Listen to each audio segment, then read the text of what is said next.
Em nome do Pai, do Filho e do Espírito Santo. Amém. Vinde, Espírito Santo, enchei os corações de vossos fiéis e acendei neles o fogo do vosso amor. Enviai, Senhor, o vosso Espírito e tudo será criado e renovareis a face da terra.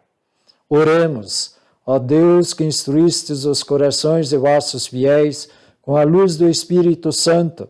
Fazei que apreciemos retamente todas as coisas segundo o mesmo Espírito e gozemos sempre de sua consolação, por Cristo Senhor nosso. Amém.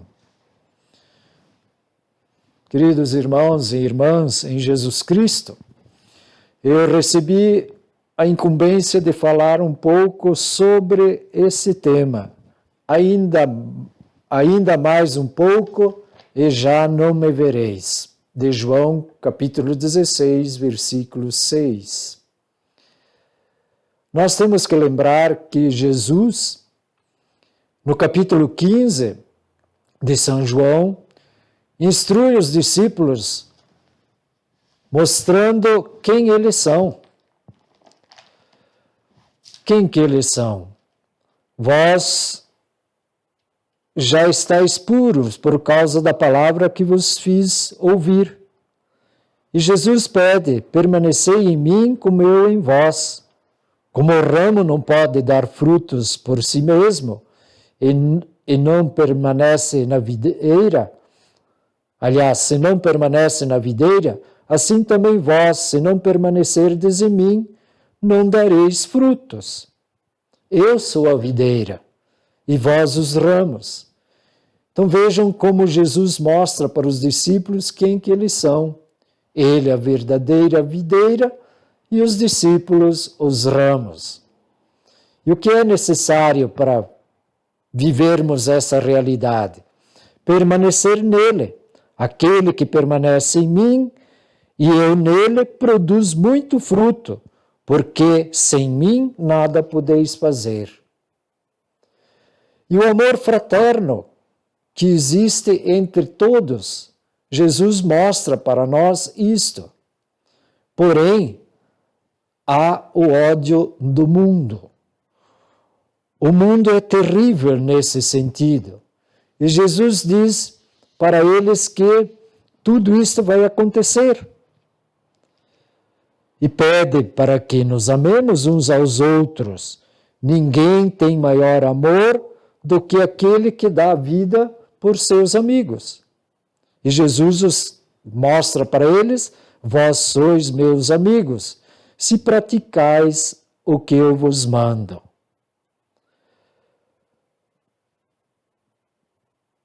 E Jesus continua dizendo para eles que o ódio do mundo vai perseguir. Se fosseis do mundo, o mundo amaria o que é seu, mas porque não sois do mundo, a minha escolha vos separou do mundo, e o mundo, por isso, vos odeia. Jesus mostrando, então, para eles o que são essas coisas, o que eles são no mundo, e o que eles deveriam enfrentar. Jesus diz por que ele falou estas coisas.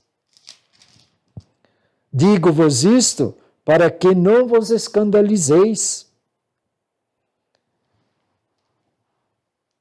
Para nós estarmos preparados, para eles estarem preparados. E vai mostrar para eles que tudo isto é obra do Espírito Santo. Não vos disse isto desde o princípio, porque estava convosco. Agora, porém, vou para aquele que me enviou e nenhum de vós me pergunta para onde vais? Mas porque vos disse isso, a tristeza encheu vossos corações. No entanto, eu vos digo a verdade. É de vosso interesse que eu parta, pois se eu não for, o Paráclito não virá a vós. A tristeza sempre da separação sempre é profunda no meio de nós, em qualquer momento. Então eles estavam tristes porque Jesus ia partir, porque Jesus tinha dito, ainda mais um pouco e já não me vereis mais. Mas esse pouco para eles foi curto, inclusive. Foi apenas o tempo da paixão. Na ressurreição, Jesus volta e eles novamente se encontram com Jesus vivo e esplendoroso. E nós vamos encontrar, então, hoje. Como é que nós estamos hoje? Será que o mundo não vos odeia? O mundo não deu um jeito de nos afastar dos sacramentos? E não só dos sacramentos, mas também do convívio entre nós, entre irmãos? É só nos olharmos. Depois de passados esses 90 e tantos dias aí, quanta coisa já aconteceu. As pessoas deprimidas, as pessoas que não conseguem conversar uma com as outras. Parece que Jesus realmente desapareceu de nós. Mas Jesus diz assim, a vez de lamentar e chorar, mas o mundo há de se alegrar. Conversando com o Gilson, nós falamos exatamente sobre isso. Como tudo parece que estava preparado para nos afastar de Jesus, para nos afastar do convívio, para nos afastar da Sagrada Missa, da Sagrada Comunhão, onde aí nós sentimos realmente a presença de Jesus. E aqui vem o que nós vimos nos evangelhos destes dias, em que os apóstolos, dizendo para Jesus, nós fazemos jejum e os fariseus fazem jejum, e os vossos discípulos não fazem. E Jesus responde para eles que enquanto o noivo estiver junto, é festa, depois eles vão fazer jejum. E olha que nós não imaginávamos que hoje nós estamos fazendo inclusive um jejum do Jesus Eucarístico, um jejum da confissão, que é terrível. Conversando com as pessoas, o que elas mais sentem é exatamente este jejum dos dois sacramentos. Mas o mundo se alegra. Estamos conseguindo vencê-los. Por que o mundo se alegra? Porque não cumprimos os pedidos até bem simples solicitados, por exemplo, em Fátima. Pedidos simplíssimos. A consagração, por exemplo, da Rússia. A comunhão dos 5 primeiros sábados do mês. A reza diária do terço. Tão fundamental. E a irmã Lúcia sempre dizia que com o terço nós venceremos todas as coisas. Então vejam como isto para nós é fundamental, rezar o terço todos os dias e por que não rezar o rosário todos os dias. Em 1988, o padre Gobi dizia assim, numa aparição de Nossa Senhora para ele, que Nossa Senhora dizia que a igreja estava agonizando. Isso em 1988, portanto, há 32 anos atrás. E o que acontece no meio de tudo isso? Parece hoje que nós estamos vendo essa agonia, a preocupação dos sacerdotes, dos diáconos, que não podem exercer sua atividade normalmente, tantas coisas que atrapalham, os fiéis que precisam ficar em casa, os mais idosos, mais amarrados ainda em casa, que participavam muito mais das santas missas, dos sacramentos de um modo geral. E aqui vem a missão Salvai Almas. Pequeno, combatido, porém específico. Vejam como Nossa Senhora trabalha no mundo.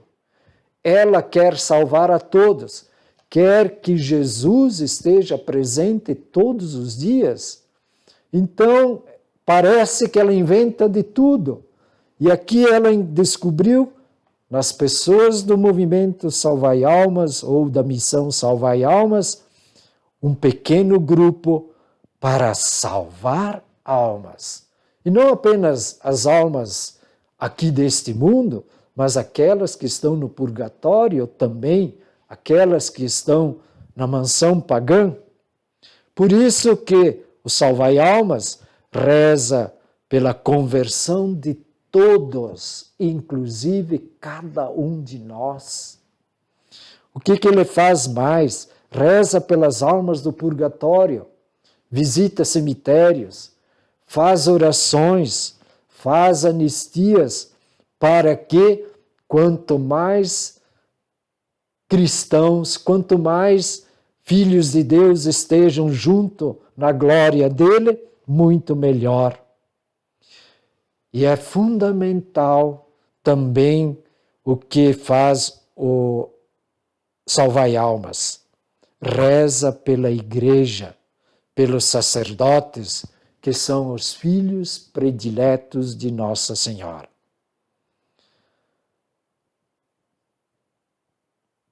Quando nós vemos esta necessidade de rezarmos pelos sacerdotes, nós encontramos muitos deprimidos, muitos celebrando suas missas com as igrejas fechadas, via WhatsApp ou outros meios, e não é aquela vivência tão necessária.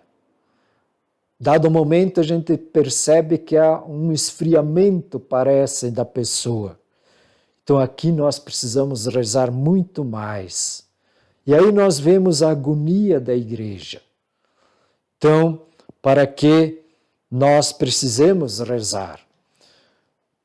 Gilson, você acredita na presença real de Jesus Cristo na Eucaristia?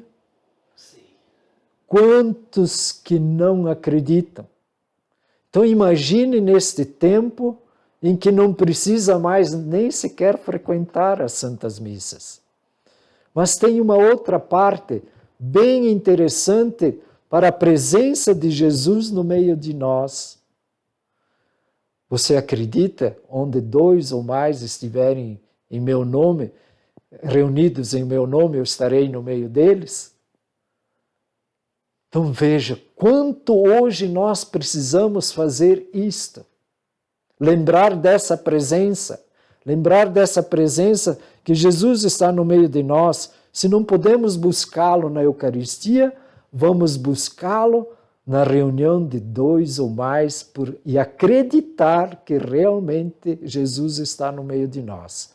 Como agora que nós estamos fazendo isso, Jesus está no meio de nós. Nós acreditamos. Quando rezamos as 15 Ave Marias, as 15 orações de Santa Brígida, aliás, quando nós rezamos estas orações, nós dizemos lá, pelos sacerdotes, freiras e religiosos militantes. Vejam se nós mudarmos um pouquinho. Com os sacerdotes, freiras e religiosos militantes. Se eu estou sozinho rezando e coloco com eles, já nós temos a participação de mais um.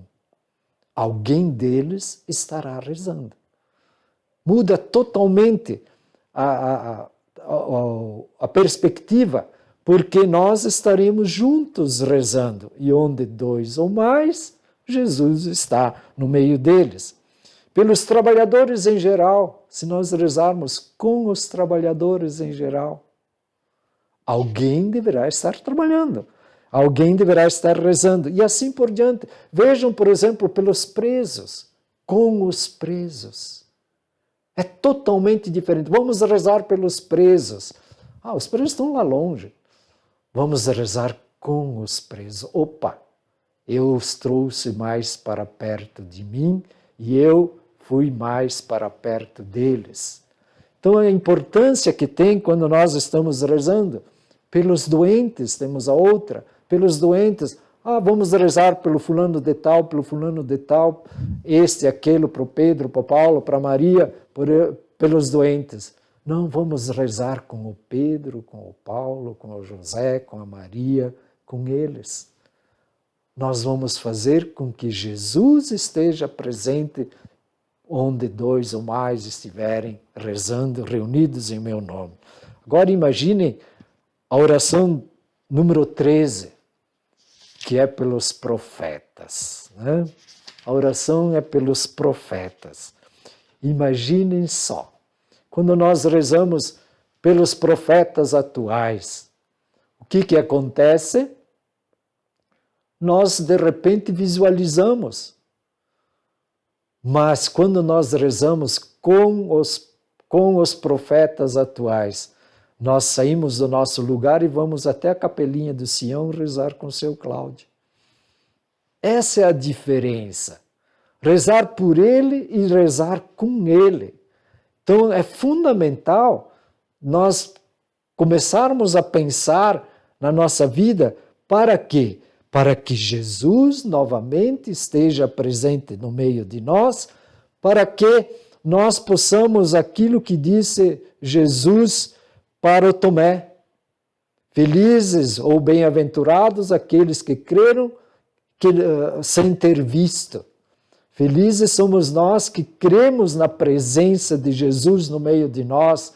Não precisamos de grandes manifestações, mas precisamos acreditar na palavra de Jesus que diz exatamente isto. Felizes aqueles que creram. E nós podermos assim também proclamar, como São Tomé proclamou, meu Senhor e meu Deus. Toda vez que eu proclamo isto, eu reconheço que Jesus está no meio de nós. Então, essa presença, nós amenizamos aquilo que nós começamos nesta pequena palestra, ainda mais um pouco e já não me vereis mais. Nós precisamos ver no outro o próprio Jesus. Precisamos nos acrescentar um ao outro a grande verdade que Jesus está presente no meio de nós. E Jesus fala para nós, é pela vossa constância que alcançareis a salvação. Quem perseverar até o fim, este será salvo. É fundamental para nós, nos nossos dias de hoje, não se abalar diante de todas as coisas, de todo o sofrimento, mas ser um instrumento da presença de Deus neste mundo. É para isso que nós somos convidados. E nós somos, como cristãos, temos que ser o que Jesus falou, vós sois o sal da terra e a luz do mundo. Viver isto com os irmãos é fundamental para a nossa própria salvação. E quando está falando Jesus do final dos tempos, ele diz assim, quando começarem a acontecer estas coisas, reanimai-vos e levantai-vos as vossas cabeças, porque se aproxima a vossa libertação. Então nós temos que olhar da seguinte forma tudo o que está acontecendo, inclusive esse aparente afastamento de Jesus, esse aparente desaparecimento de Jesus no meio de nós, tudo isto é para a nossa própria salvação, para nós refletirmos, para nós meditarmos, para nós entrarmos em nós mesmos e a partir daí buscarmos viver esta realidade que é Jesus, que nos ama, que nos quer e que um dia nos levará para junto dele na glória, uma vez que ele disse que há muitas moradas que ele preparou e um dia nos levará para junto deles. De todos aqueles que nós amamos, inclusive daqueles que nós não amamos, mas que se salvaram com a graça de Deus. Por isso que nós precisamos todos os dias fazer as nossas orações, mesmo poucas, atender as pessoas, mesmo que seja com apenas algumas palavras, até um bom dia dito com amor transforma a vida daquela pessoa e você será um novo Cristo no mundo. Amém.